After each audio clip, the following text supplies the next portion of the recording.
Matt Kearney, live with us in the Bing Lounge. Matt, thank you so much for coming out with us this afternoon. My pleasure. Yeah, so to a kid from Oregon by way of California. That's right. You really don't mind us still calling you Oregon's own, right? No, no way. I'm sixth generation Oregonian on my mother's side, so we came over on literally a covered wagon. My family moved to this area, and yeah, I'm proud. I had my stump town this morning. I feel like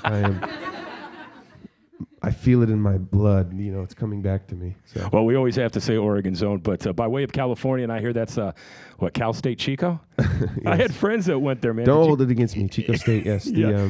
Did you get any studying done there? I did, kind of, actually. A little bit? I went to South Eugene High School, and then that's where I got all my craziness out of my life, and then actually started studying when I went to college and was an English major, and actually that's when I started doing music. So I was sitting on my front porch with my roommate's guitar, like trying to figure out how to write my own songs in college.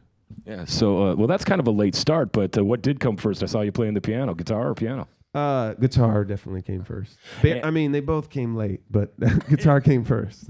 So, like I say, Oregon's own, but boy, there's a love you found in Nashville for sure. What was it? The air? You know? No. Was it the songwriting? What was it? I don't know what it is. It was a road trip. A friend of mine from Portland said, he was a producer and he's produced all my records. He said, "Hey, I'm driving across the country. Will you help me drive across the country?" And at that point, I'd only had 3 or 4 songs. So I said, "Hey, all right, I'll help you." And we packed up his truck and we drove across the country and put our mattresses in the back and literally slept our way across the country. That sounds worse than I meant it to, doesn't it? And we got to Nashville, and I was only supposed to be there a month, and we set up this terrible studio in our apartment bedroom, and we started recording songs, and I don't know, I somehow, that road trip hasn't ended, and I'm still in Nashville, so, you know, years later. No, we appreciate you every time you come on back. But also, even though Nashville can call you theirs now, I like the fact that you've kept your Oregon opaqueness. Apparently, it's not the sun in there. Oregon opaque. Listen, bro. I am chocolate white here.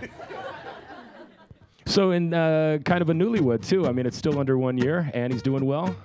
That is true, yes. My on a personal note, I got married this year, which is very exciting. So. Yeah. And so... It's actually the next song I was going to play is about meeting her. Oh, very cool. How does she feel about losing her man to the road?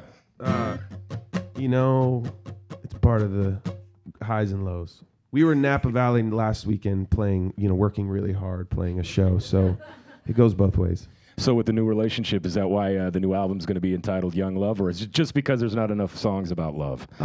Well, Young Love. Young Love was about, I wrote this album and I just, Young Love just stuck out to me. And I'm sure it helped falling in love and getting married, but also just this kind of like desire to return to kind of that outlook and innocence and this childlike faith. And, you know, we've all been burned and learned to mistrust. And I guess I was really trying in my songwriting to find the other side of that and what it meant to see the other side of that. So Young Love seemed like a good title. Did you have a lot of songs for it that you had to strip down, or have a few that you had to write up?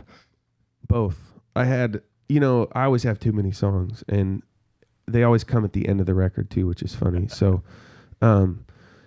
yeah, I have a lot of songs, but what really fit this album, I really started with like this real rhythmic, like in your face, like punchy storytelling, like trying my best to be Paul Simon, and like, I don't know, I just the song "Hey Mama" that I'm about to play, I literally wrote to like stomps and hand claps, and I like made this little groove, and I was dancing around the room writing this song, and I was like, this is fun. So that kind of started where the record went.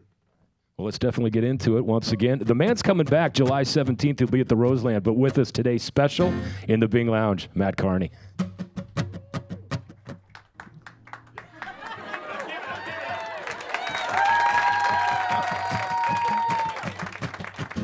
She don't know what she wants to be.